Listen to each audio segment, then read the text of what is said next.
जग में ऊंची प्रेम में सगाई, जग में ऊंची प्रेम में सगाई।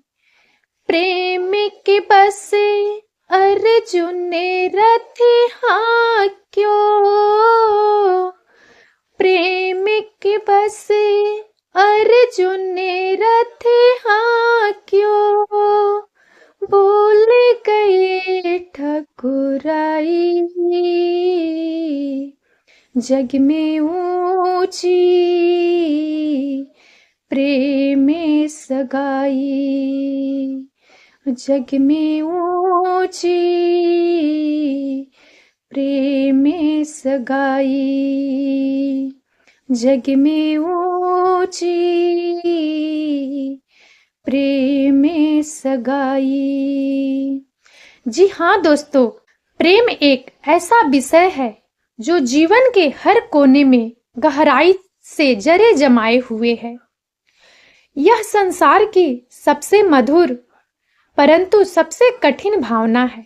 प्रेम का पंथ सरल प्रतीत होता है, परंतु इसकी राह में आने वाली बाधाएं इसे अत्यधिक चुनौतीपूर्ण बना देती है। प्रेम को परिभाषित करना कठिन है, क्योंकि यह अनुभूति है, भावनाओं का मिश्रण है। इसे समझने और निभाने के लिए त्याग, समर्पण और साहस की आवश्यकता होती है। इस वीडियो में हम एक कहानी के माध्यम से प्रेम की कठिन राह और इसके मर्म को समझने का प्रयास करेंगे। प्राचीन काल की बात है। एक छोटे से गांव में आरव नामक युवक रहता था। वह हष्ट-पुष्ट, बुद्धिमान और परिश्रमी था। गांव की हर लड़की उसकी प्रशंसा करती थी, लेकिन उसका मन सिया नाम की साधारण सी लड़की में बसा था। सिया सुंदर न थी, परंतु उसकी आंखों में गहरी समझदारी और हृदय में निर्मलता थी। सिया गरीब परिवार से थी और समाज की उन परंपराओं को मानती थी जो धन और प्रतिष्ठा को ही मूल्यवान समझती थी। आरव का प्रेम उसके लिए अकल्पनीय था। वह स्वयं को आरव के योग्य नहीं मानती थी, पर आरव ने उसके हृदय में एक विशेष स्थान बना लिया था। आरव ने अपने प्रेम का प्रस्ताव सिया के सामने रखा तो वह चौंक गई। उसने कहा, आरव, तुम्हारा प्रेम सच्चा हो सकता है, परंतु हमारा मेल संभव नहीं। समाज हमारे बीच दीवार खड़ी कर देगा। आरव ने उत्तर दिया, प्रेम में समाज की परवाह करना अनुचित है। प्रेम आत्मा का संबंध है, इसे बाहरी नियमों से नहीं बांधा जा सकता। सिया ने असमंजस में कहा, प्रेम पंथ कठिन है, क्या तुम इन कठिनाइयों को सहन कर सकोगे? आरव ने दृढ़ता से वादा किया, मैं हर बाधा का सामना करूंगा।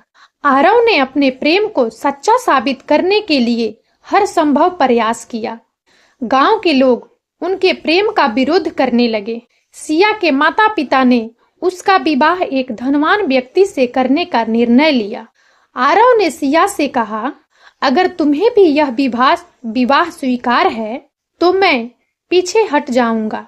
सिया ने रोते हुए कहा, मैं तुम्हें प्रेम करती हूँ, परंतु अपने परिवार की इच्छाओं के विरुद्ध जाने की हिम्मत मुझ में नहीं। आरव ने हार नहीं मानी। उसने सिया के माता पिता से बात करने की ठानी। जब वह उनके पास गया तो उन्होंने उसे अपमानित किया और कहा, तुम्हारे पास सिया को सुख देने के लिए क्या है? प्रेम से पेट नहीं भरता। आरव ने वचन दिया, मैं मेहनत करूंगा और इतना कमा लूंगा कि सिया को किसी चीज की कमी न हो। बस मुझे एक मौका दीजिए। आरव ने अगले 3 वर्षों तक अनथक मेहनत की। वह दिन रात काम करता और अपनी हर कमाई को बचाता। धीरे धीरे उसने गांव में अपनी पहचान बना ली। उसने एक छोटी सी दुकान खोली जो सफल हुई। इन वर्षों में सिया भी अपने परिवार के दबाव के कारण एकांतवास में चली गई थी। आरव का समर्पण और उसकी